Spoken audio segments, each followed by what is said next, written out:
Donc, comme vous le voyez, ces versets du Saint-Coran, combien importants, Allah subhanahu wa ta'ala, je vous donne la tradition avant de continuer le commentaire, nous dit, c'est lui qui détient les clés de l'inconnaissable, les mystères absolus et les mystères relatifs, parce qu'il y a deux catégories de mystères. Al-ghayb mutlaq, alladhi la ya'lamuhu illa hu, wal-ghayb nisbi. Donc, et le mystère relatif qui peut être connu de certaines créatures et ignorer d'autres créatures, par exemple ce qui se passera demain, ce qui se passera dans un mois, dans un an, ça c'est le mystère qui n'est connu que d'Allah subhanahu wa ta'ala. Mais par exemple, ce qui se passe maintenant, actuellement au moment où je parle, ce qui se passe autour de la Kaaba, de la Sainte Kaaba, les gens qui tournent autour de la Kaaba, qui font les tawaf, pour moi c'est un mystère parce que je ne le vois pas. Mais pour celui qui est à la mer, qui est à la Kaaba, ce n'est pas un mystère. Donc il vit, il voit les gens. Donc ça c'est les mystères relatifs. Et Allah subhanahu wa ta'ala, c'est lui qui détient les clés de l'inconnaissable, les clés donc du mystère absolu et relatif. Nul autre que lui ne les connaît. Et il connaît ce qui est dans la terre ferme comme dans la mer. Et pas une feuille ne tombe qu'il ne le sache. Donc c'est le témoin. Pas une feuille ne tombe sans qu'il le sache. Et comme je l'ai dit, vous pouvez imaginer combien d'arbres dans votre concession, combien d'arbres dans votre quartier, combien d'arbres y a-t-il dans votre ville, combien d'arbres y a-t-il dans votre pays, dans votre sous-région, dans votre continent, dans le monde entier. Et tout cela, Allah dit, pas une feuille ne tombe sans qu'il ne le sache. Donc sans qu'il le sache, c'est-à-dire à l'insu de lui. Ça c'est pour montrer vraiment la grandeur d'Allah subhanahu wa ta'ala, la puissance d'Allah subhanahu wa ta'ala. Celui-là qui connaît ce que nous divulguons et ce que nous cachons. Et pas une graine dans les ténèbres de la terre, rien de frais ou de sec qui ne soit consigné dans un livre explicite. Et la nuit, c'est lui qui prend vos âmes. Donc, le sommeil est une sorte de mort. Comme les Arabes disent, An-nawm mawtun asghar, wal mawt nawmun akbar. Donc, c'est un jeu de mots. Le sommeil, c'est la petite mort. Et la mort, c'est le grand sommeil. Pendant le sommeil, on n'entend rien, on ne voit rien. On peut vous prendre même en fonction de l'intensité du sommeil. Donc, c'est Allah subhanahu wa ta'ala dit, pendant la nuit, c'est lui qui prend vos âmes. Et il sait ce que vous avez acquis pendant le jour. Donc, vos acquisitions, ce que vous avez accompli de bien ou de mal, Allah subhanahu wa ta'ala, il le sait. Puis, il vous ressuscite le jour afin que s'accomplisse le terme fixé. Ensuite, c'est vers lui que sera votre retour et il vous informera de ce que vous faisiez.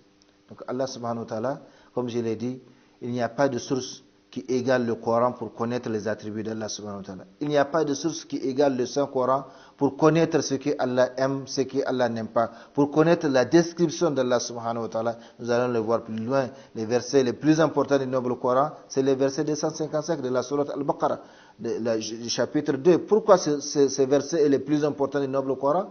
Parce qu'il décrit Allah subhanahu wa ta'ala. Et rien d'autre, tandis que d'autres versets parlent d'Allah, ils parlent d'autres choses. Eh bien, en fonction du domaine d'application du verset, eh bien, son importance est donc variée.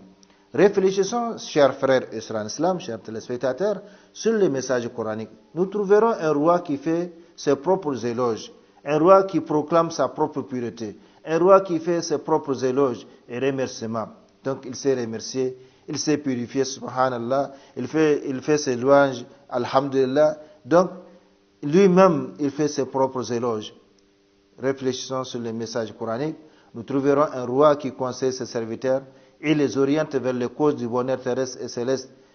Donc, c'est ça Allah subhanahu wa ta'ala. À travers tout ce qu'il nous légifère, dans le noble Coran ou par les biais du prophète sallallahu alayhi wa sallam, c'est dans notre intérêt, dans l'objectif de nous conduire, de nous orienter vers le bonheur terrestre et céleste. Faites ceci, ne faites pas cela, parce que lui, il sait les conséquences fâcheuses qui se trouvent dans le fait d'accomplir tel acte ou de ne pas accomplir tel acte. Par conséquent, il nous a recommandé tout ce qui est bon, profitable, utile pour nous, ici-bas et de l'au-delà, et il nous a interdit tout ce qui est nuisible, négatif et donc non profitable pour nous, ici-bas et de l'au-delà. Donc, en réfléchissant sur le message coranique, nous allons trouver un roi qui conseille ses serviteurs, un roi qui oriente ses serviteurs vers les causes du bonheur terrestre et céleste, un roi qui incite ses serviteurs à tout ce qui les conduit vers le succès un roi qui met en garde ses serviteurs contre les causes de la perdition. Donc c'est ça Allah subhanahu wa ta'ala. Et c'est pourquoi celui qui arrive à le connaître, eh bien facilement il va s'adonner à l'adoration de son Seigneur, sans trouver aucune peine, contrairement à celui qui n'a pas trouvé donc ces délices ou ces délices de la foi, comme le prophète sallallahu alayhi wa sallam l'a dit.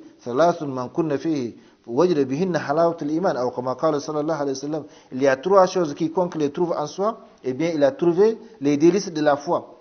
La première chose, c'est aimer Allah et son messager au-dessus de toutes choses. La deuxième chose, c'est aimer un homme uniquement pour Allah subhanahu wa ta'ala, pas à cause de sa richesse ou de son savoir ou de son pouvoir ou de son rang social, etc.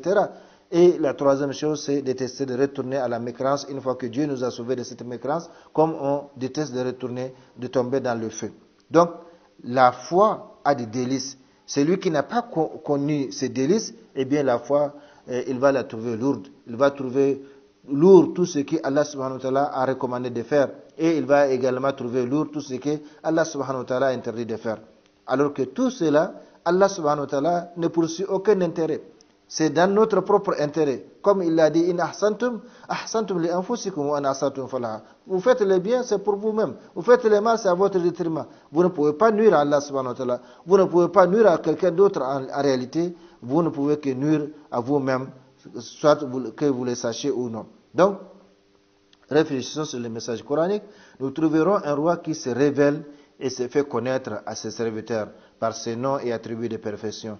Un roi qui incite ses serviteurs à l'aimer, en leur montrant ses grâces et bienfaits, et les voies par lesquelles ils obtiendront le summum de ses bienfaits. Un roi qui met ses serviteurs en garde contre les causes de son courroux. Donc Allah subhanahu wa ta'ala, il fait l'éloge, il incite ses serviteurs, il se révèle à ses serviteurs, il se fait connaître à lui, à travers le noble Coran, en leur donnant ou en leur faisant connaître ses différents attributs. C'est lui le tout miséricordieux, c'est lui le très miséricordieux, c'est lui le compatissant, c'est lui le tout puissant, ainsi de suite. Donc ces différents attributs, il y a 99 qui ont une spécificité, comme le prophète sallallahu alayhi wa sallam l'a dit, celui qui les mémorise entrera au paradis. Eh bien, tous ces attributs, Allah subhanahu wa ta'ala les révèle aux serviteurs. Pourquoi? Pour qu'ils l'aiment, pour qu'ils reviennent à lui, pour qu'ils s'attachent à lui. Donc, il les incite à l'aimer, à leur montrer ses grâces et bienfaits, et les voies par lesquelles ils obtiendront le summum de ses bienfaits. Donc, surtout la reconnaissance, la gratitude envers Allah subhanahu wa ta'ala. Quand Dieu vous donne un bienfait, vous remerciez Allah subhanahu wa ta'ala, vous mettez ces bienfaits dans la voie qu'il a légiféré, eh bien vous allez obtenir le summum, vous allez obtenir l'augmentation, la bénédiction de ces bienfaits, contrairement à ce que font beaucoup de serviteurs aujourd'hui. Voilà, chers frères et sœurs en islam, nous allons, Inch'Allah, continuer ces thèmes au cours des émissions à venir. Donc, Allah subhanahu wa ta'ala, toujours sur la méditation du message coranique pour connaître quelques aspects parmi les aspects des attributs d'Allah subhanahu wa ta'ala. Nous continuerons donc les mêmes thèmes au cours des émissions à venir. Qu'Allah subhanahu wa ta'ala bénisse ce que nous avons dit, ce que vous avez entendu, et qu'il vous aide, qu'il vous assiste donc à les mettre en application, qu'il nous assiste à réfléchir donc sur son livre, afin de le découvrir davantage et de l'aimer davantage et d'obtenir son agrément, sa bénédiction, sa miséricorde ici-bas et de l'au-delà. Wa sallallahu wa sallam ala nabiyyina Muhammad wa ala alihi wa sahbihi ajma'in. Subhana rabbika rabbil izzati ma yasifun, wa salamun ala al-mursalin, walhamdulillahi rabbil alamin. Wassalamu alaikum wa rahmatullahi ta'ala wa barakatuh.